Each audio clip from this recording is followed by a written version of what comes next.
Yes, guys, I'm just walking around my house right now in sunglasses, and I just felt compelled to share this information. So, as you may or may not know, I live in Bangkok, Thailand. I've been taking a little bit of a break, a little bit of downtime from YouTube for the last week or so. I was diversifying my content, if that is the word, a little bit, and I'm not sure if it was hurting me or helping me, to be honest. It was just sort of like, I feel like I've just been stagnant for a while. So a little bit of breathing space, certainly not giving up the channel or anything like that, but just taking a little bit of a breather to reconfigure things in my mind. And I was actually telling a friend of mine, yeah, I'm just taking a little bit of a breather on my YouTube channel. Not it's a big, interesting topic, but I was telling him and he was like, do you do TikTok?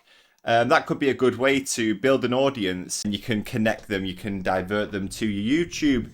And I was like, no, I have this like dormant TikTok account that I've had for like 2 years, but I've not really been uploading to it. I don't really have any real interest in it. I did the fitness TikToks a couple of years ago. I was getting more out of Instagram at the time. And then when I was in Tokyo, I did log into TikTok and it just gave me a headache, man. It just reminded me of one of those pachinko halls where it was just noise coming at you as you swiped through.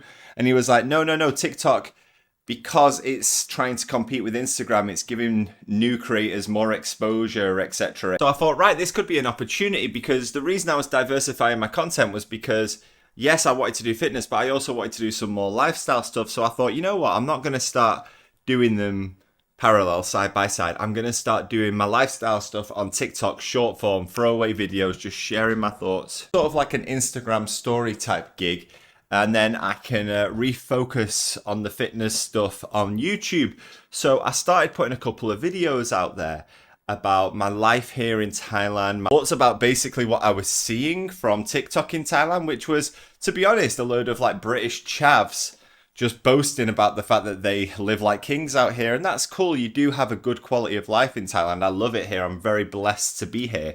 But there wasn't much substance to it, you know, so I put something out there. Which, to my surprise, a couple of the videos took off a little bit. And I'm not saying properly took off. I'm not saying like massive, but, you know, I've got a couple like 20,000, 30,000, 50,000 views. The reason I decided to make this video right now is to share that, like, my God, I thought YouTube was bad. I thought the type of comments you would get on YouTube were bad, like really critical, cynical, faceless accounts. TikTok is like YouTube on steroids in that regard. Let me stress, 98% of people, their comments were nice, their comments were friendly, their comments were charming, especially when I would put more personal videos featuring my wife and my baby. People were supportive. You've got a beautiful family, you're a very lucky man, and that sort of support is obviously appreciated. Let me also clarify that I am a grown man. I understand that if you put stuff out there on the internet, you are basically inviting these type of cretins to get involved, right? Especially if you're going to talk about a topic like Thailand, where certain people have certain stereotypes in their mind about certain aspects of Thai society. You are basically inviting a shitload of morons to basically fire at you at will. And fire at you is what they did indeed. I was getting criticized on so many things, but the one that hurt me the most, the one that was most personal, was they kept criticizing my hats. No, I'm joking, but they did criticize my hats. That's not the one that hurt the most. They were criticizing my sunglasses, my voice, people calling me gay. Say, he sounds gay. It's 2024. If I was gay, I'd just be gay. Do you know what I mean? It's not like a big deal to be gay. If I wanted to be gay, if I wanted to go out and get a boyfriend, I'd just be gay. I can't believe these type of people exist in society, to be honest, who would make, like I say, faceless accounts. None of these accounts had any information, nothing you can really go back at them at, even though that's not really what I want to do anyway. Saying I give off an intense vibe, maybe I am a bit of an intense person. I've got a lot of energy, I've got a lot of focus in the way I talk. I know a lot of people speak slower. Maybe they sound more lethargic and chilled out. I've always spoken fast. That's just the way I am. I have a lot of energy, but they're saying it and then they're transferring it onto my wife and they're transferring it onto my kid. And that's where it gets a little bit personal, because people have written comments like, my wife looks scared of me.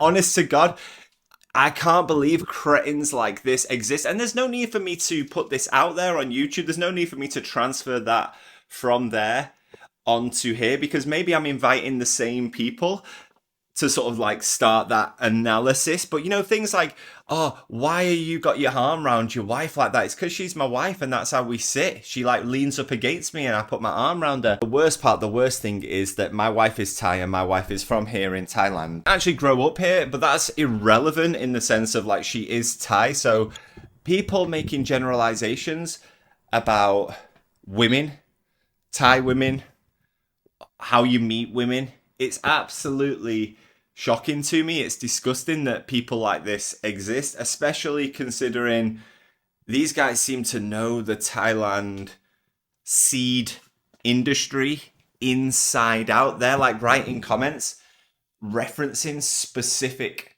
locations and I'm like, I don't even know where you're talking about, but what you're saying implies that you do. And then a couple of people have made comments about my kid, and that's where it gets to a level where you're like, you know, you have to rise above it and you know there's no point in getting involved with them, but nonetheless, I wish there was some sort of like verification system, Twitter verified, but what I mean is a verification system where every account had to be linked to some sort of ID, whether it was displayed or not, irrelevant. But if someone can make comments about your 2-year-old baby, you can then report that account and some sort of action can be taken. I guess the question at the end of this little ramble is, will I continue with this TikTok account, and what is the future of this YouTube account in relation to the TikTok account? And the answer is yes to both. I'm going to continue with the TikTok account because I'm not going to let a few fucking losers stop me from doing something which is fun, which is not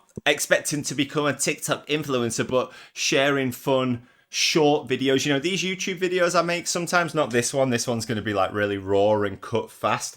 But you know, some of these YouTube videos, the editing and stuff, it's a long process that I enjoy doing for very little because, you know, I'm very, very small time on here.